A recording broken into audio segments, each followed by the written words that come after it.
All right, everybody, I'm jacked up mostly on a steroid pill for my allergies and coffee, but I'm excited to be here. Going to talk with you a little bit about leadership, and this is to actually dovetails off of the gratitude conversation from yesterday that we had about just being thankful and the things that it can do for you. Now, as real estate agents, I'm just going to jump right in. As real estate agents, when you get your license and you start building up your business, um, you're trying to make some decisions about who's going to best support you and what systems you need to get plugged into in a brokerage or an organization, a team, whatever, that's going to help you support your goals. Some of your goals are just to make some money and that's it, which is fine.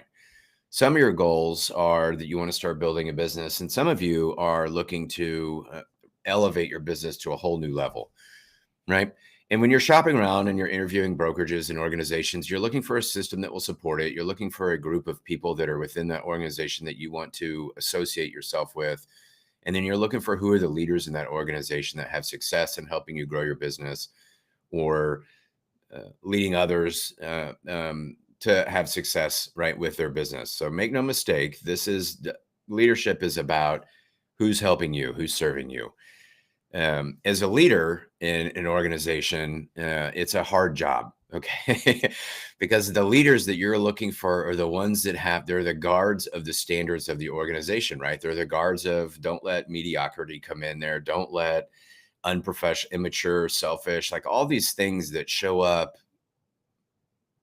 We have an abundance of right now, I think, in this society, right? They can leach into a system and they can be disguised for a little while, but eventually they'll blow up. And the leader's job is to, like, that's not going to work, or this is not how we do it, and coach them up or train them out or coach them out, right? Um, but I feel like I'm getting off on a weird tangent here. But what I was gonna say on the gratitude thing for real estate agents is if you've got people in your life right now and you haven't thanked them in the last 20 minutes for being the protector of the standards and maybe calling you out, celebrating with you on some of your wins, and maybe calling you out on some of the BS and excuses that come up because we're humans. It happens all the time, right? That aren't willing to take those measured conversations with you. Those are the kind that are willing to have those measured conversations with you. Those are the kinds of people that you need in your life. Growing a business is not easy to do, right? So you're plugging in as an agent, you plug in for the marketing and you plug in for support and transaction management, listing management, and training and all that stuff, right? Those are table stakes for brokers. But it's the people that lead the organization and then the organization within that as a group of people, they help defend the standards like professionalism and being, thinking about the client first, being valuable, right? That's super important for consumers. But they're the guides along you in your journey. The leaders are. Okay. But there's some facts of life, I think, for leaders that as a leader, you have to get comfortable with. And I think as a business owner that's needs a leader or wants to be a leader needs to recognize also, right? It's not easy. And I just wrote a few things down here. I do use ChatGPT. I'm not gonna lie, but I can think for myself too. But I want to share some thoughts with you on just being a leader and, some of the high points and the low points of it are, first of all, when you're getting feedback from a leader, from somebody that you respect, someone who has experience, someone that is aligned with what your values are, and you're getting feedback from them, be thankful for the feedback. They have the confidence, they have the spirit, they have the um, courage to give you the feedback that they think that you need in order for you to be your next best self, like to be great. We all have the ability to be great. We just need as much help as we can get to get there, right? So here's some things that I wrote down that I'm just going to pass along to you. Eventually, I'll get this into a coherent, organized thought process for you.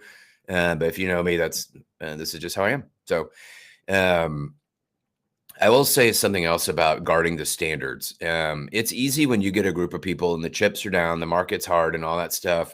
It's easy as a group to people for a group of people to start to lower the standards a little bit. Okay, you start to move the line a little bit, and when you do that, you don't make things easier. You make things harder.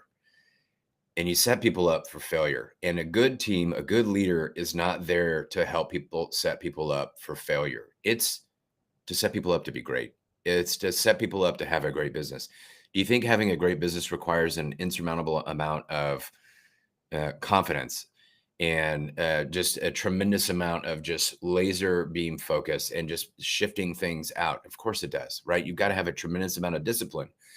And the more you leverage it, you leverage everything else, right? So the more you leverage leadership by having a good, call it a broker, a sales manager, a team leader, or a boss, whatever. I don't even know what they're called anymore. They have many titles, actually. Then the further and faster you can go. All right. So leadership, it's not about being liked. You're not going to be the most popular person on the team because you're the one that has to say the things that need to be said. You have to call people out. You do get to celebrate, and you should celebrate quite often, right? But it's what's required for people that, like, they're counting on you to do that as a leader. Stay curious, right? It takes emotional discipline. It's psychological fitness by 100%. Asking accountability questions that uncover the truth. It's, sometimes you can go in and make a tactical adjustment. Sometimes you have to let people self-discover. That takes patience. A lot of patience, by the way. Okay. Guiding people from uncertainty, right? That's where the real growth lives. So, and I started thinking about this because I have a lot of leaders in my life, and I get to hear them talk to groups. I get to hear them talk to me. We have a lot of conversations around a fireside, if you will, or at a restaurant or something like that. And invariably, it's such a basic job, right? It's the job of like a football coach or a basketball coach or a lacrosse coach or an art teacher or a math teacher, right? You're guiding people. You know how things work and how they're supposed to work. And agents, because there's a low barrier to entry, and really the only limit to success is the ones that we put on ourselves. We're humans, so we put a lot of limits on ourselves. As soon as things get a little bit hard, leaders can walk you through that. In fact, I would even say if you're an agent and you walk up to a leader and you say, listen, I want to grow my business. I want to make six figures. I want to be really good at my job. I want to be internationally known. I want to, I have all these goals, and and in the beginning, they're aspirations. And if you find the right person, right? I see that, guys, if you find the right person to help you, then they go from aspirations to goals. And the gap is the commitments. It's what are your commitments and what kind of accountability are you willing to hold yourself open to? And agents have to be real. They have to be real with what that is. You're making me blush. Anyways, so I'm just going to say to you guys, because we're getting into 10 minutes here on leadership. It's a hard job. And if you're an agent and you've got somebody who's holding you accountable to what your goals are and the tasks that you commit to, you need to tell them thank you, because they're doing an impossibly thankless job. And they are the ones that will help you get to where you want to be 100%. Make no mistake, you are a great person. The leaders are there to do a thankless job to guide you through it. And why do they do that? Zig Ziglar, right? You can have anything you want in life as long as you help enough people get what they want, right? I love that statement because it's what it's all about, right? Helping other people. So if they're challenging you to grow, if they're willing to have the hard conversations with you, it's not because they don't care. It's because they care more than almost anybody else's. The people that agree with your excuses, your failure feeds their ego. All right. Your failure feeds their ego. Shut them down, get them out of your life, and move on. Leaders see the potential in you. They believe in your future, right? They're holding you to a standard that will stretch you. It doesn't shrink you. It stretches you. That's what leadership it is. And that's another way. That's another form of love. All right. So don't forget to thank your leaders. Don't forget to thank the people in your job that call you out on your BS, right? There's the difference between mediocrity and greatness. And it's a fine line.